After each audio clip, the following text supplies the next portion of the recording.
ఈనాడు regional ring road ప్రతిపాదన కేంద్ర ప్రభుత్వం దాదాపుగా ఆమోదించింది.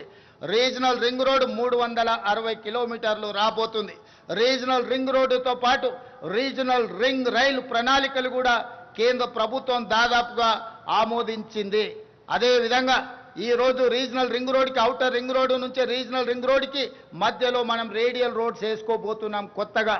ఈరోజు హైదరాబాద్ కానీ బెంగళూరు రోడ్డు కానీ లేకపోతే ముంబై రోడ్డు కానీ ఆల్రెడీ గ్రామాలు పట్టణాలు అభివృద్ధి చెందినాయి. రోడ్డు వైడనింగ్లో వాటిని కూలగొట్టాలంటే చాలా కష్టమైన పని అయింది, పేదలకు నష్టం జరుగుతుంది.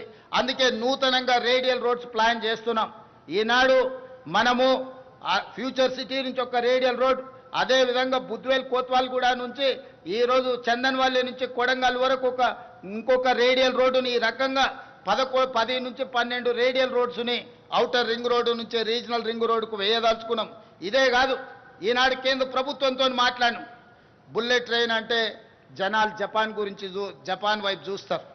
జపాన్ తర్వాత నరేంద్ర మోడీ గారు గుజరాత్కు తీసుకెళ్ళాడు. నేను అడిగిన ప్రధానమంత్రి గారిని, మాకు కూడా బుల్లెట్ ట్రైన్ కావాలి, సౌత్లో ఉండే నగరాలకు కనెక్టివిటీ పెరగాలని. మొన్న జరిగిన ప్రభుత్వ సమీక్షలో కేంద్ర ప్రభుత్వం నుంచి ప్రతినిధులు వచ్చిండ్రు. ఈనాడు ఫ్యూచర్ సిటీ నుంచి అమరావతి నుంచి చెన్నైకి బుల్లెట్ ట్రైన్, అదేవిధంగా ఫ్యూచర్ సిటీ నుంచి బెంగళూరుకు బుల్లెట్ ట్రైన్, బెంగళూరు నుంచి చెన్నైకి బుల్లెట్ ట్రైన్ ప్రతిపాదనలు ఈరోజు మన ముందు ఉన్నాయి. భవిష్యత్తులో ఎక్స్ప్రెస్ గ్రీన్ఫీల్డ్ హైవేలే కాదు, వాటితో పాటు బుల్లెట్ ట్రైన్ కూడా ఈరోజు మనకు రాబోతుంది. ఇవన్నీ కూడా గ్రోత్ ఇంజన్లుగా మారబోతున్నాయి. అందుకే మనకు ఈరోజు తెలంగాణ అభివృద్ధి ప్రణాళిక ఒక గొప్పగా మనం ప్రయత్నం చేస్తున్నాం. వీటన్నిటిలో మీ అందరి సహకారం ఉండాలి. జపాన్, సింగపూర్ లాంటి దేశాలు అభివృద్ధి చెందినాయని మాట్లాడుతున్నాం. అభివృద్ధి చెందడానికి ప్రధానమైన కారణం నాయకుల యొక్క సంకల్పం, ప్రభుత్వాల యొక్క ప్రణాళిక. అందుకే ఈనాడు జపాన్ కావచ్చు, సింగపూర్ కావచ్చు, లేకపోతే ఇతర అభివృద్ధి చెందిన దేశాలు ఏవైనా సరే మన ప్రాంతం వెనుకబడి ఉండకూడదు. మనకు మేధస్సు ఉంది, మనకు పరిస్థితులు ఉన్నాయి, మనకు ప్రణాళికలు ఉన్నాయి. వీటిని అమలు చేసే సంకల్పం ఒకటే ఇంతకాలం లేదు తెలంగాణ రాష్ట్రంలో. ఇప్పుడు ఆ సంకల్పంతో తెలంగాణ రాష్ట్ర ప్రభుత్వం ప్రయత్నం చేస్తుంది. అక్కడక్కడ భూమి కోల్పోతున్న రైతులకు సరైన నష్టపరిహారం ఇచ్చి ఆదుకుంటాం. వాళ్ళందరూ కూడా అభివృద్ధికి సహకరించాలి. కొంతమంది రాజకీయాల కోసం కొన్ని ఆలోచనలు చేసి ఈ స్థలాలు పోతున్న రైతులను రెచ్చగొట్టాలని, రోడ్ల మీదకి తేవాలనే ప్రయత్నం చేస్తున్నారు. ఈ ప్రయత్నాలు తెలంగాణ అభివృద్ధిని అడ్డుకుంటాయి. తెలంగాణ అభివృద్ధి నిరోధకులుగా కొంతమంది మారి రాజకీయ స్వార్థం కోసం ఎవరైనా పని చేస్తే వాళ్ళ పట్ల తెలంగాణ సమాజం అప్రమత్తంగా ఉండాలి. ఈనాడు తెలంగాణ అభివృద్ధి చేసుకోకపోతే, మనం ఈనాడు తెలంగాణను ప్రపంచంతో పోటీ పడే విధంగా తీర్చిదిద్దుకోకపోతే మన భవిష్యత్ తరాలకు మనమే తీరని నష్టం చేసిన వాళ్ళమవుతాం. కాబట్టి ఈనాడు మనందరం ఒక ప్రతిజ్ఞ తీసుకుందాం, తెలంగాణ అభివృద్ధిలో భాగస్వామ్యం అవుదాం.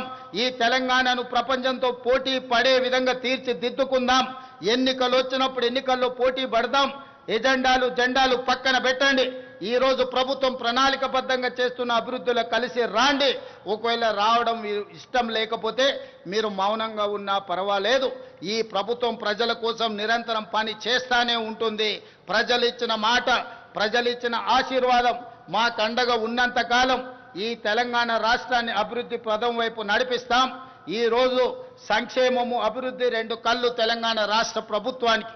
ఈ సంక్షేమాన్ని, ఈ అభివృద్ధిని 2 కళ్ళలాగా భావించి ప్రపంచంతోనే పోటీ పడే విధంగా తెలంగాణ రాష్ట్రాన్ని తీర్చిదిద్దుతానని మీ అందరి సహకారం, మీ అందరి ఆశీర్వాదం ఉండాలని ఈ వేదిక మీద నుంచి విజ్ఞప్తి చేస్తూ మీ అందరి దగ్గర సెలవు తీసుకుంటున్న మిత్రులారా, జై హింద్, జై తెలంగాణ.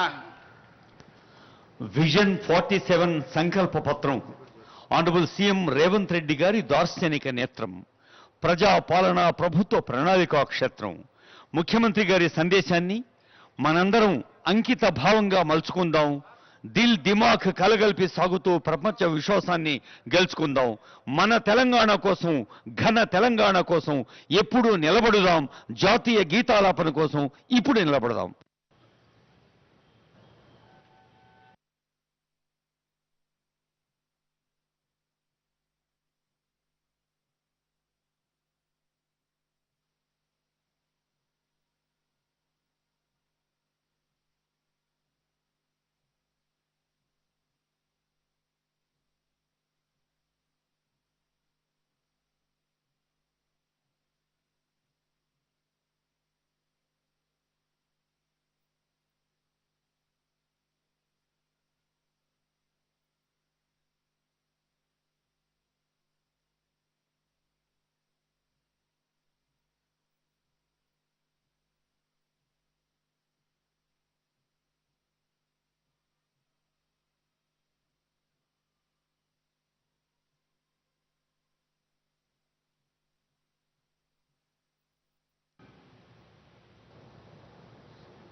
ప్రజాపాలన మహోత్సవ వేళ తెలంగాణ రాష్ట్ర వ్యాప్తంగా పండుగల్లో పాల్గొంటున్న ప్రజా ప్రతినిధులకు అందరకు ఈ వేదిక నుంచి మరోమారు నమస్సులు శుభాకాంక్షలు అందజేద్దాం.